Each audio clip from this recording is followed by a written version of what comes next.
Hello people, అందరూ ఎలా ఉన్నారు? బాగున్నారా? టిఫిన్లు చేశారా? ఏం టిఫిన్ చేశారో తప్పకుండా నాతో షేర్ చేసుకోవటం మర్చిపోకండి. ఈరోజు మనము నాకు తెలిసిన ఒకరి జీవిత సత్యం అది, వాళ్ళ స్టోరీని మనం తెలుసుకుందాము. ఇద్దరు వాళ్ళు ఇష్టపడి పెళ్లి చేసుకున్నారనమాట. అబ్బాయి వాళ్ళ పేరెంట్సే దగ్గరుండి మరి ఇద్దరికి పెళ్లి చేశారు. చేసిన తర్వాత వాళ్ళు ఒక చోటు ఉండేవాళ్ళు, వాళ్ళ పేరెంట్స్ ఇంకో చోటు ఉండేవాళ్ళు. అలా పెళ్ళి అయిపోయింది అనమాట. పెళ్ళి అయిపోయిన తర్వాత కొన్ని రోజులకు ఆ అమ్మాయి కన్సీవ్ అయింది.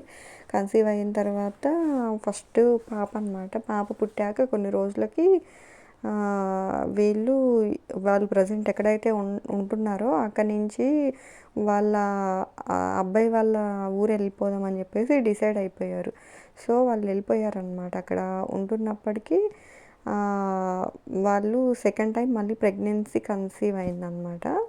అయితే ఈ అమ్మాయికి ఫస్ట్ పాప పుట్టే వరకు కూడా అతని హస్బెండ్ ఎవరైతే ఉన్నారో అతను శ్రీరామచంద్రుడు అనే ధోరణిలోని ఈ అమ్మాయి ఉందన్నమాట. అసలు ఈ అబ్బాయి చాలా అమాయకుడు, ఇతనికి అసలు బయటకు వెళ్ళి ఏదైనా పని చేసుకొని కరెక్ట్గా ఉంటాడా లేదా అనేది కూడా ఇతను ఇంత అమాయకుడు అయితే బయటకు ఎలా వెళ్ళి గెటాన్ అవుతాడు అనే ఒక మైండ్ సెట్లో ఈ అమ్మాయి ఉండేదన్నమాట.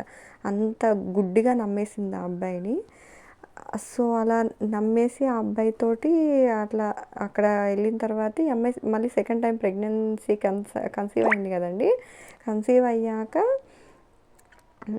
ఇప్పుడు వాళ్ళ అత్తమ్మ వాళ్ళు ఎవరైతే దగ్గరుండి పెళ్లి చేశారో వాళ్ళు, మేము ఎందుకు చేస్తాం నీకు సేవలు అది ఇది అని చెప్పేసి కోడల్ని సరిగా పట్టించుకునేది కాదనమాట. ఒక ఆడదయ్యి ఉండి అట్లా పట్టించుకోకుండా ఉంటే ఈ అమ్మాయికి ఆల్రెడీ చిన్న బేబీ, సో మళ్ళీ కన్సీవ్.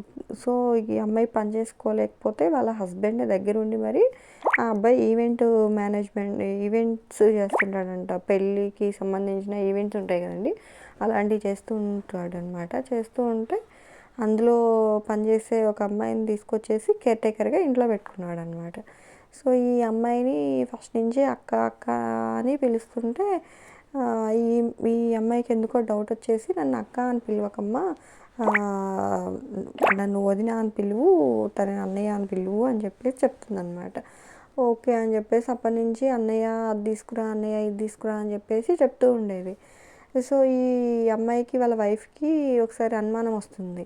అనుమానం వచ్చేసి ఏంటమ్మా అని చెప్పేసి దగ్గర కూర్చోబెట్టేసుకొని, ఏమన్నా వేరే వేలో వెళ్తుంటే ఇది కరెక్ట్ అయిన పద్ధతి కాదు, నువ్వు చూస్తూనే ఉన్నావు కదా ఆల్రెడీ తనకు మ్యారేజ్ అయింది, ఒక పాప ఉంది, మళ్ళీ నేను సెకండ్ టైం ప్రెగ్నెన్సీ, మీరు ఏమన్నా వేరే ఉద్దేశాల్లో ఉంటే అవి మానేసుకోండి అని చెప్పేసి చెప్తుంది. సో తను అప్పుడు, లేదక్క అట్లా కాదు, నువ్వు వేరే రకంగా థింక్ చేస్తున్నావు, నన్ను అనుమానిస్తున్నావు, నాకు ఆల్రెడీ మ్యారేజ్ కూడా ఫిక్స్ అయిపోయింది, మీరు అలా అనడం కరెక్ట్ కాదు అది అని చెప్పేసి చెప్తుందనమాట. ఓకేలే, నేనే ఏమన్నా పొరపాటు పడానేమోలే అని చెప్పేసి తను అనుకుంటుంది. అనుకున్న తర్వాత కొన్ని రోజులు పోయాక అదే నిజమవుతుంది అనమాట. వాళ్ళు సేమ్ అలాగే ఉంటారనమాట. ఈ వైఫ్కి రెడ్ హ్యాండెడ్గా చూస్తుంది అనమాట.